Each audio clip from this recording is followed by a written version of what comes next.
The ratings are in for AEW Grand Slam Australia on TNT, with the ratings being so positive that AEW and Tony Khan are reportedly happy with Grand Slam Australia after the strong leading from the NBA All-Star Game. MJF versus Hangman Adam Page is confirmed for AEW Revolution. Powerhouse Hobbs defeats Big Bill in a street fight on AEW Dynamite. Orange Cassidy is victorious in an International Championship Series match. Bryan Danielson reportedly is backstage last night at Dynamite. Momo Watanabe challenges Mercedes Moné for a TBS title match. An update on Kevin Knight, the New Japan Pro Wrestling star, reportedly being in talks with AEW but also being interested in a WWE move. More details on Speedball Mike Bailey's AEW status after his TNA Wrestling contract expired. New Japan Pro Wrestling star Gabe Kidd is coming to Collision this weekend, as well as a Ring of Honor World Championship match. A match involving Hologram, plus Konosuke Takeshita is on his way to CMLL. And Penta reveals he's been wrestling with a torn bicep.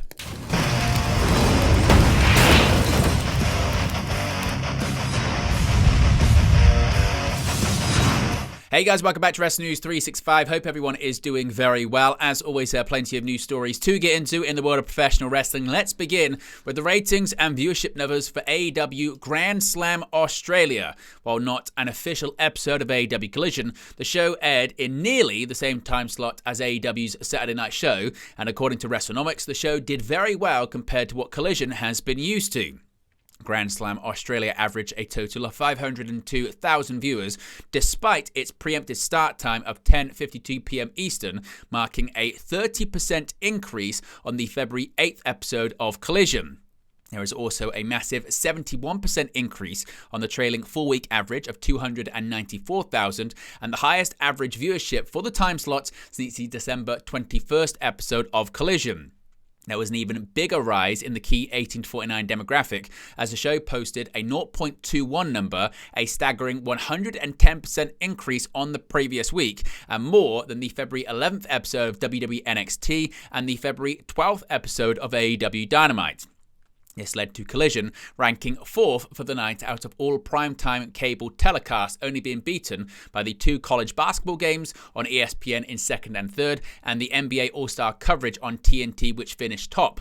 However, thanks, as many people expected, and you can see this from the quarter-hour ratings, courtesy of WrestleNomics, shout out to them, and be sure to subscribe to their Patreon service, as many people expected, thanks to the lead-in given by the NBA coverage. Grand Slam Australia's first 8 minutes was the first quarter hour that topped 1 million viewers for AEW in 2025.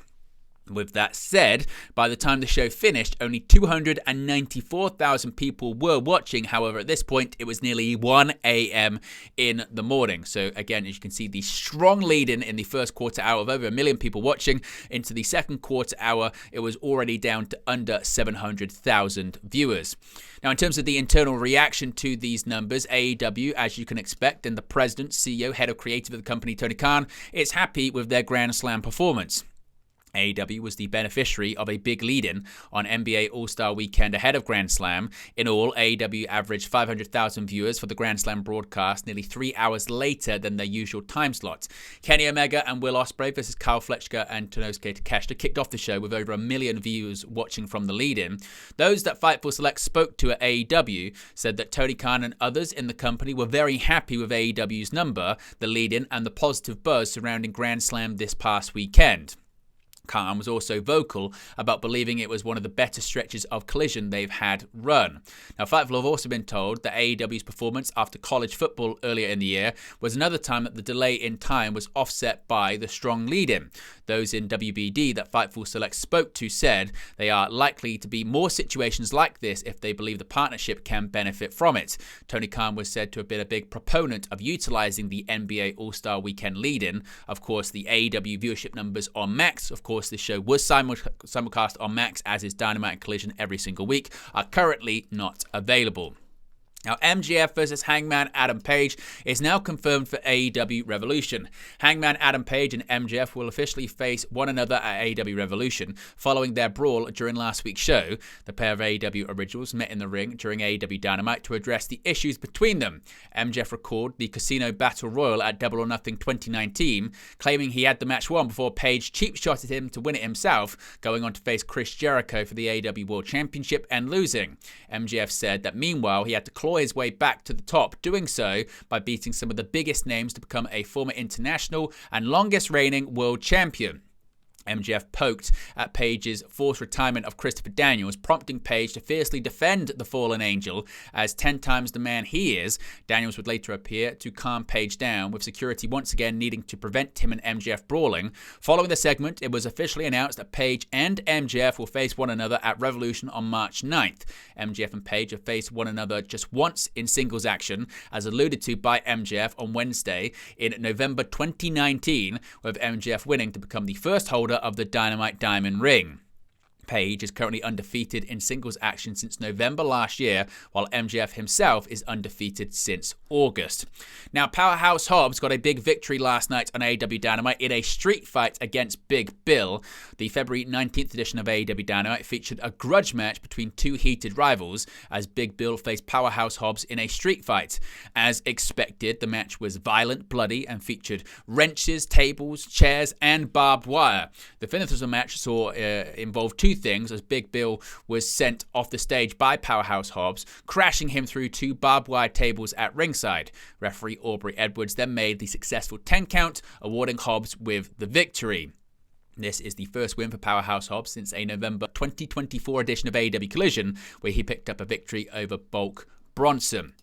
Now, Orange Cassidy, he got a big victory last night on AEW Dynamite as well. Orange Cassidy defeated the undisputed Kingdom's Roderick Strong in an International Championship Series match on AEW Dynamite.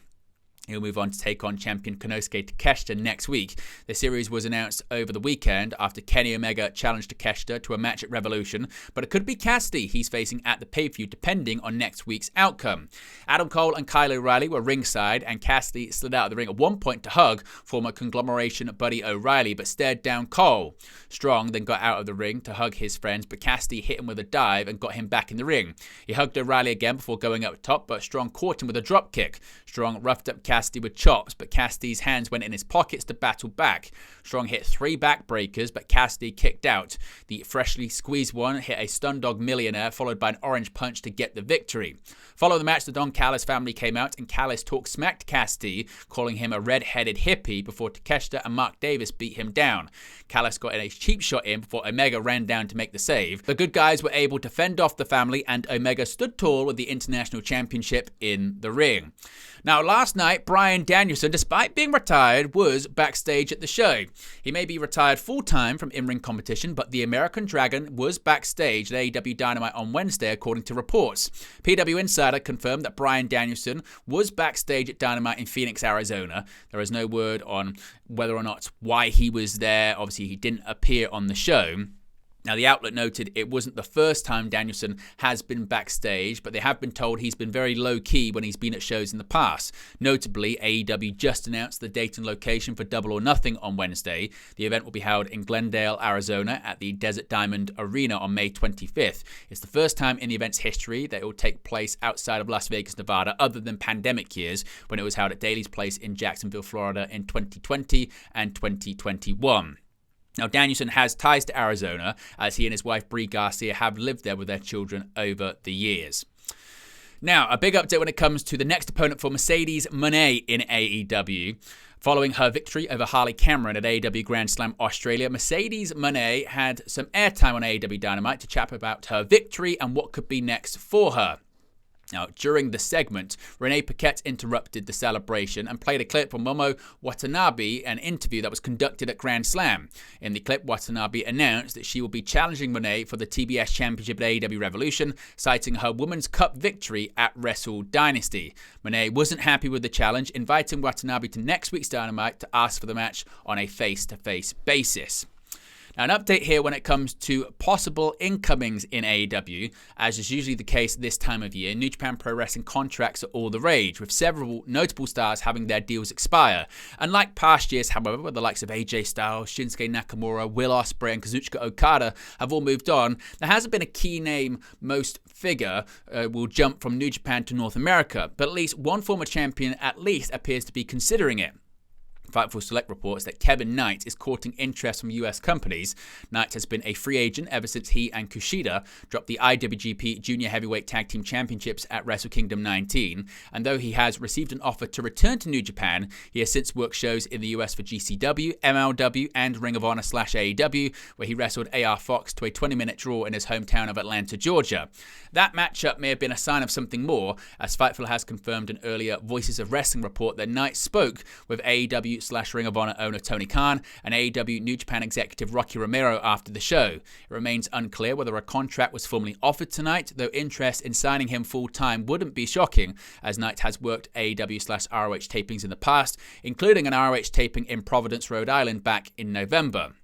Those thinking this means Knight to AEW is a foregone conclusion could be mistaken, however. In addition to the mutual interest between Knight and AEW, Knight is also said to have interest from WWE and would be interested in weighing potential WWE options with the promotion if possible. At this time, it remains unclear whether Knight and WWE have held any talks. Now, speaking of free agents possibly to AEW, just what is going on with Speedball Mike Bailey?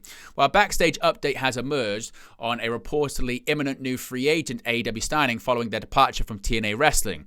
After officially entering free agency following the expiry of his TNA Wrestling contract at the end of 2024, Speedball Mike Bailey was reported to be AEW bound soon thereafter. While the move was reported to be imminent on January 1st, the former two-time X Division champion is yet to show up on AEW TV or be officially announced to be joining the company. Amid the uncertainty regarding Bailey's status, Fightful Select's Sean Ross Sapp has provided a new update. According to Sapp, Bailey was expected to be headed to AEW when he finished up his final dates for TNA in October. However, there are rumors within AEW that he's in the process of procuring his visa with the company.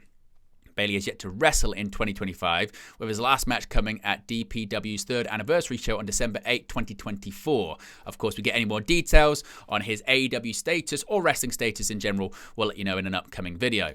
Now, Gabe Kidd is on his way to AEW. New Japan Strong Openweight Champion Gabe Kidd will appear on the February 22nd episode of AEW Collision. A video package was shown on Wednesday's AEW Dynamite, highlighting Kidd's matches in New Japan Pro Wrestling, including his bout with Kenny Omega at the Wrestle Dynasty event earlier this year. Now, Kidd has competed on episodes of AEW Rampage and Ring of Honor on Honor Club in the past. Speaking of Collision, several more matches have been confirmed for the show on Saturday. First, championship gold will be up for grabs as Chris Jericho will defend the Ring of Honor World Championship against Bandito. This match comes after Bandito was able to pin Jericho at the AEW / Ring of Honor Global Wars earlier this week in Australia. Next, the AEW World Trios Championships will be on the line as the Death Riders defend the bouts against Daniel Garcia, Callahan Ange, and Daddy Magic. Furthermore, Lance Archer and Brian Cage will look to call out AEW World Tag Team Champions the Hurt Syndicate. The duo were looking for the champions on this week's Dynamite, but they were nowhere to be found. Also, Max Caster will issue another open challenge. He'll look to win his first singles match since 2022. In addition to that, we're also going to be getting some Hologram return ring action. Hologram returned from injury on the February 8th episode of AEW Collision. He will have his first match back on the February 22nd episode of Collision, where he will face the Beast Mortos. Hologram has not wrestled since AEW Wrestle Dream 2024, where he defeated Mortos in a best 2 out of 3 falls bout. Khan, the AEW president, also announced that Julia Hart will face Queen Aminata in a first-time singles match. Now, Konosuke Takeshita is on his way to CMLL. A date for Takeshita's appearance was not given. A video aired of the AEW International Champion at the end of CMLL Informer. Of course, Takeshita has never competed in CMLL, but did compete at the AEW New Japan Wrestle Dynasty event, which was co-promoted with CMLL. He's set to defend his AEW International Championship against Orange Cassidy next week on the February 26th episode of AEW Dynamite. In addition to that, if he does win, he'll be facing Kenny Omega at AEW Revolution. And finally, Penta has opened up on an injury that he's been working through for several years. In just over 1 month on WWE television, Penta has established himself as one of Raw's breakout stars of the Netflix era.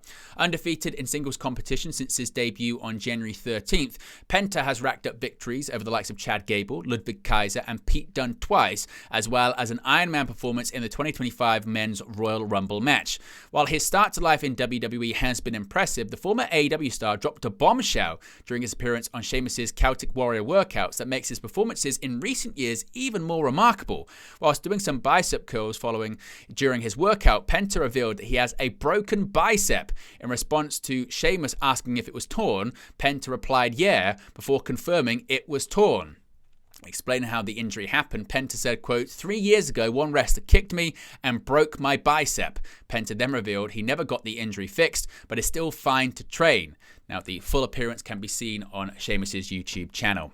But there you go, guys. Latest pro wrestling news for you. Be sure to smash a like on the like button. Be sure to subscribe, bottom right-hand corner. As always, let me know your thoughts in the comment section below, and I'll speak to you again very, very soon.